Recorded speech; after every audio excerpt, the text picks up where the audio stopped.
Hello there. Welcome back to Greymane Gaming. Thank you all for joining me once again on our Monday edition of Dreamlight Valley, or as we like to call it around these parts, Jedi Mind Trick Friday. So welcome back, everyone. So glad to have you here, and we're going to do a little chatting. The Monday show, the Wednesday show, we do chatting. We don't really do much with Dreamlight Valley unless it's important. There's not a lot that's going on in Dreamlight Valley to where we can talk about stuff every time we do a video. So we do, current events, we talk about movies, we talk about how things are going, what's happening, and all that jazz, and that's what we're going to do today. As always, so buckle in for a few minutes. We're not going to be very long. I'm so tired, everyone. It has been an extremely long weekend. It is. Allie and I have been just straight out. We were up till like 6 o'clock in the morning, like last night. And, yesterday. We were straight up trying to get stuff for the upcoming show that she has coming up on Saturday, this coming Saturday, August the 2nd. We are just like everything is just trying to finish up, trying to get everything done and in time. And I have to admit, we kind of could have done a lot of this a little bit earlier, and we just procrastinated just a little too much, and now we're playing catch up. So we've learned our lesson. I think that we need to really, these shows come up a lot quicker than you think. We do, she has a side business of crafting and stuff, and she has a lot of stuff. A lot. And it's like, in order to make enough to be able to, present at these shows, and we have I think we have a show this weekend coming Saturday, and we have one the weekend after, the 9th, and it's just it's a little too much. So I'm tired. I've been up trying to help her. I've been doing the computer end of it, the 3D stuff and all that for 3D printing and doing other things, logo designs and everything else. And I am tired. I almost didn't make this video today because I just was like, oh, I'm so tired. I don't want to pick up a controller. But I did. I have to do it. I feel guilty if I don't. If I don't get on here and, share my dogs that are in shelters, I feel guilty. So that's one of the things I think that is keeping this YouTube channel floating right now, afloat, because I gotta tell you honestly, YouTube's in bad shape. From my standpoint, YouTube's in bad shape. I was asked the other day, I had a friend whose son wanted to start a YouTube, and they asked me, if in 2025 would you start, if you were new, would you do YouTube? I said, absolutely not. Absolutely not. Just because AI is taking over everything, and unless you want to become one of those people, and even they don't succeed, because YouTube is having to crack down on those folks. But no, I'm sorry to say I would not do YouTube in 2025. Starting out new, I would not recommend it. It would really... There are some people that can make a go of it, and there's, it's kind of like having an insider. They already have a channel that already gets hundreds of millions of views, so it's not gonna affect someone say a Mr. Beast. It's not gonna affect him. He's got his his is set. But if you're coming in new, trying to get new views and new subscribers, and it is tough. It is tough because you are competing with these people who do 10, 20, 25, like 30 AI videos every day, and they just slam them up there. Just to, it's kind of like throwing out, um, you know, like shooting a dart out in the dark and seeing what you hit or seeing what sticks. You know what I mean? It's like not knowing what your target is, but you're in the dark and you have like a glob of dirt in your hand, and you're blindly throwing it into the dark just to see where it sticks. And that's what YouTube is right now for new people, because probably not going to stick anywhere. There's just so much competition with AI right now. It is almost impossible to. I'm not saying it's not, that it can't happen. I'm just saying that it's pretty much. I wouldn't do that. That's just my recommendation. It's at the point now where where I'm considering myself what my future in YouTube is going to be. I've talked with it about, about it to Ali, and where our area right now, our main focus is on our careers. Our main focus is on her side business, and it kind of, this is the least worry that I have is YouTube. Unfortunately, it hasn't got much of a priority because it's not, it really doesn't do much, right? It really doesn't. It really doesn't do a lot. People come on here and I don't. If I'm not running a contest and I'm not like lining their pockets, I'm not giving them money. They're really, most of that. There are still the few people who are really good, loyal to the channel and have been. So I'm not trying to discount. I absolutely love them, but the majority of people that were around that are now no longer around were around for money and just to try to collect some coin to line their pockets. And I just that's not what this channel is about. This channel is to help out animals, and most people don't really give a rat's ass about helping out animals. They really don't. They don't get the t-shirts, they don't get the stuff, they don't support the animals at all. And that to me is discouraging, and it's it kind of is like, well, am I wasting my time with this YouTube channel? And that's come to mind a few times to where, maybe it's time to move on. I don't know. We're gonna. I told Ali I would give it till fall, and because we really want to, I'm spending a lot of time and a lot of effort and a lot of energy with her business, and and it's.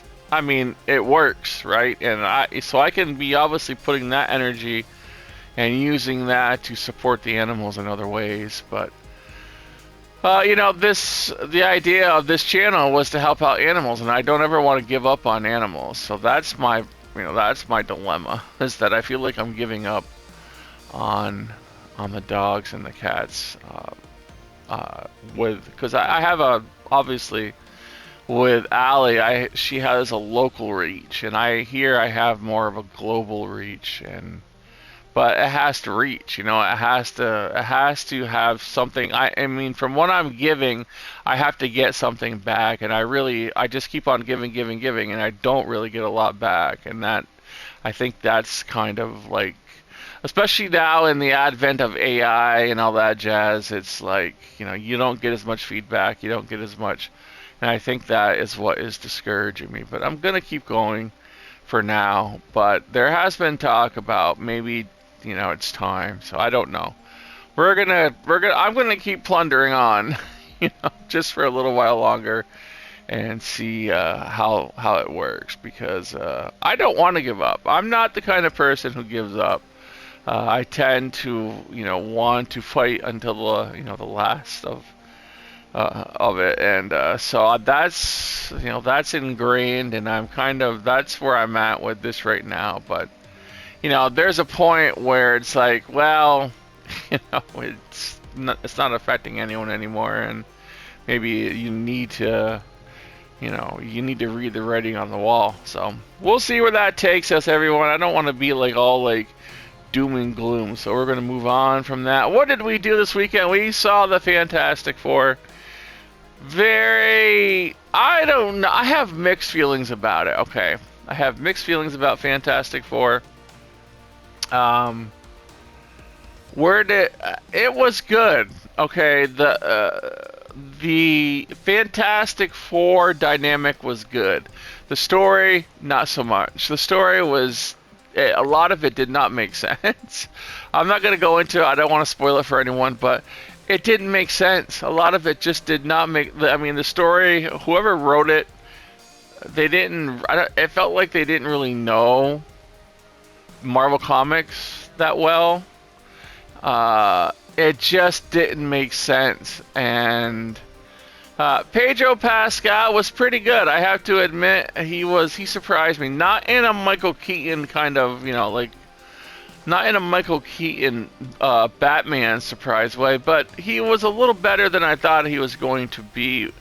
Because again, I had to go into that movie because this is the 1960s on Earth 828, so it's a different planet. So if you're thinking about, well, it's the Fantastic Four. It's not. It is the Fantastic Four, but it's just one of the iterations of the Fantastic Four. It's on Earth 828, which in the multiverse there's millions of Earths, and they're all different, but they all have their versions of the Fantastic Four. Some of them are evil, right? Some of them are evil if you've read the comics and stuff. Some of them are good. There's all these different iterations of the Fantastic Four. So this is just one of them. Pedro Pascal did pretty good. I mean, I thought like the best one was the Thing. I mean, I think the Thing kind of stole the show. But I think that it was pretty good. It was decent. It didn't quite beat Superman. I think it was pretty close. It looks like the Fantastic Four domestically pulled in, I think, 100 million, which is not too shabby.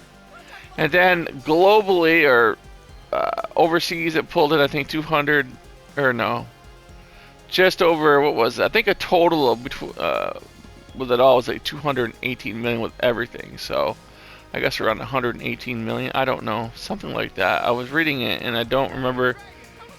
Let's see, it grossed, if my eyes deceive me here, Fantastic Four earned 118 million in its first weekend in North American theater. Okay, 118 million. And so that would make it probably 100 million. I'm trying to see the exact numbers, but they don't. You know what? When they write these articles, they really kind of step aside. They really kind of are like vague, but it looks like it made 218 million. So yeah, 100 million in 52 territories. So 218 million worldwide debut. Let's just leave it at that. So that was not too bad, not too shabby. It was it's right around the same as Superman. I mean, it's not too far behind Superman. And Superman was expected to not do as well internationally because he kind of represents America. So Marvel was expected to beat Superman internationally, but it did. So anyway, 218 million. That's pretty good. That's not bad for an opening. Will it draw more over the next few weeks? And who knows? But it's not too shabby what it got. But I'm sure they were hoping for more. But it is what it is. So we saw it. I liked it. I thought it was fun. But is it something that, I don't know. I thought the story was really weak, and yeah, it really did not make sense at the end. And I hate to say that, but it really made absolutely no sense at all. But it was fun. It was a fun movie. We know which one that we watched the other night that we thought was even more fun. That made us laugh more was Happy Gilmore 2. That was hilarious. I was expecting that movie to bomb. Totally was. I told Ali, I said, wow, I can't I said, this was almost as good as the first. I was expecting it to bomb, and it was fantastic. It made me laugh all the way through, and just so funny. So if you like those kind of movies, I would highly recommend Happy Gilmore 2. It was really, really a fun movie, and had a lot of nods to the first movie, which was made 30 years ago. And I absolutely thought it was, it was better. In my opinion, it was better than the Fantastic Four. Of the two movies that I liked this weekend that we watched, Happy Gilmore 2 was better than the Marvel movie. I thought it was so funny, very good, and they did well putting it together. So, most excellent was that. So, anyway, that's all we did this weekend. Besides, try to catch up on our show stuff. There's not much else that I think was that had gone on. So that was our entire weekend. Tired is the only thing I can say. Let's go check out the store really quick, and then we'll do dogs. I think I'm just gonna run it up there just to see what's new. Try to keep the video a little short. We do have the Star Path ending in 2 days. You have until, how long do we have here? Star Path ends in 39 hours. You have 39 hours to finish the Star Path. I have to finish it myself. I'm not done with it yet, but I will have it done. I think I'm on page 4, and I only have a couple things left. So I will finish it probably tomorrow. But you have 39 hours before that runs out, and then we start the Inside Out stuff, I believe, and people are kind of excited about that. So that is coming. $3,000 for this dress. That's a lot of cannolis. So they're hoping for some of the main characters from Inside Out. We don't know what we're gonna get with that, but hopefully it'll be. I'm not a huge fan of Inside Out. I think I've watched it once, and I haven't watched it since. So, oh, look at this air. I have it already. Air hockey. Huh? Yeah, it's true. It wasn't one of those movies where I've watched it like 3, 4, 5 times. Like, what's one movie that I've watched over and over? Probably the Santa Claus. I've watched that movie so many times. I wish they'd put something like that in Dreamlight Valley, but they won't. It's live action. They might, but I absolutely love the Santa Claus. Allie and I think our favorite is actually the Santa Claus too. She likes to quote. She quotes it all the time. One of my family members has a dog named Coco. She's like a little Pomeranian, and every time Allie sees her, she's like, "I like Coco." If you ever watch the Santa Claus 2, that's what he says when he drinks Coco for the first time. And Allie will sit there and she will kind of repeat that quote in his like the Tim Allen voice. It's kind of funny, but I like Coco. So that's my story for the Santa Claus 2. But we like the Santa Claus movies. I didn't really care for the TV like the series all that much, but I guess anything to do with Santa Claus. I love Santa Claus. I love the story of it. I love the idea of Santa Claus. So it is. That's why I absolutely love Christmas. So it is what it is. All right, everyone, let's get to the dogs here. Keep the video short today because I am extremely tired and I'm rambling now at this point. I'm just I'm delirious. I'm tired. I need to go to sleep, even though it's 6 o'clock on the East Coast PM. We have got Senji from NYC ACC number 232900. Just arrived at NYC ACC. Senji is at probably going to be I'm gonna say Manhattan, but let's just see. Maybe I'm. Oh, okay. The page is not found. That's not a good sign. Either Senji was reclaimed or they destroyed Senji, so we don't know. I'm gonna. I mean, it makes no sense in reposting an animal that's not there. I'm gonna repost it just because Senji has his number up, but I don't see the post on. So you can, if you want to call for Senji, you have his number. He's only a puppy, 10 months old. What a cute little baby. Scared, of course he's scared. NYCACC, who wouldn't be scared? Okay, so we're gonna... NYCACC, destroyed rider, scumbags that they are. Screw you, NYCACC. That's what I say. Okay, we've got Morgan Fairchild's dog pledges. So if you want to pledge, if you want to help to pledge an animal, to put in money for an animal, I have t-shirts, I have coffee mugs for sale on this channel, where all the proceeds that you put in when you buy a shirt or a coffee mug goes into a pledge for a dog on my X page. So please, we've got Rockets J Squirrel, $145 pledge. We've got Nickel at $150. We've got Zucchini, $175. We've got Ryder. Ryder was destroyed, so Ryder is no longer on there. Sorry, poor girl. She was only 6 years old. Frick you, NYCACC. Screw you guys. We've got Underdog at $440, and we got Mamma Mia at $610 for those pledges. I'm going to repost it. All right, we've got at the Lancaster, which is Los Angeles. We've got a beautiful 2-year-old male German Shepherd, number 857-15989. He is beautiful. He's at Lancaster, Los Angeles County Animal Control. The phone number there is 661-940-4191. Doesn't have a name, but his ID number is A5715989. That is a beautiful German Shepherd.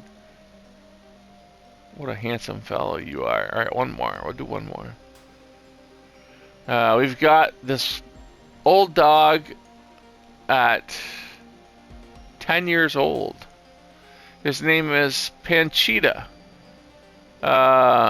Poor girl. She was not responding and had trouble walking. I don't know about... I'm going to repost her. I don't know if she's up for adoption. It doesn't say she's up for adoption. Hey, she sent out this is for like a medical plea. Oh yeah, here she is. She's adoptable and needs a foster. She's number 857-14416. Poor baby. She needs a home. Poor girl. She needs someplace where she can just rest. We got Rosie.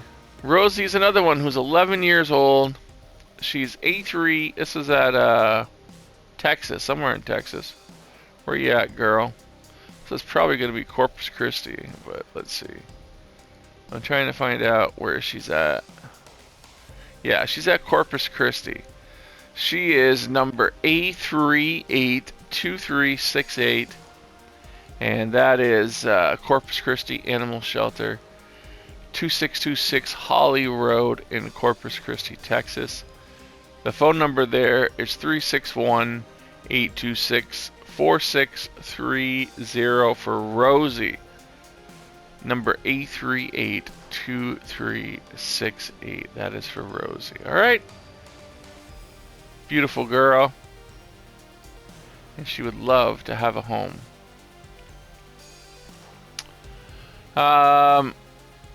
We have, what is this? One more in San Antonio, ACS. 2 years old. She was hit by a car. Number A7-66513 for Nessie. She needs an adoption or a foster. The phone number there is 210. The phone number there is 210-207-6669. It looks like they have a extension 6666. So yeah, the number 210-207-6669. This is San Antonio for Nessie, 2 years old. She looks like a lab or maybe a pit bull lab mix. A766513 is the ID number for this beautiful girl. All right. And we have one more. We have a kitty. His name is Clarity. He's a 9-year-old male in Queens, at the Queens Animal Center in Queens, New York. And he has been in the shelter for 102 days. So I'm gonna, they don't have his is there a number here for him? Let me see. Clarity, beautiful black kitty. I'm just gonna repost him. I don't see a number here for him. I guess you just call the Queens Animal Control Center. You can Google that and ask for if you want Clarity. He's a beautiful black cat. He needs a home. There you have it. All right, everyone. Thank you all for watching. That's gonna do it for today's show. I'm gonna go to bed. Allie's at work. She's working a double today, so I'm home alone till like 3 a.m. So I'm just gonna go to sleep, I think. I'm so tired. Thank you all for watching. I hope you have a magical rest of your evening. I know this is a late show, the evening show. So I hope you have a magical night, and please be the best human that you can be today. Don't be as good as you're gonna be tomorrow, but be better than you were yesterday. And I'm gonna see you all in a future video real soon. Thanks for watching. I appreciate each and every one of you, and I'll see you real soon.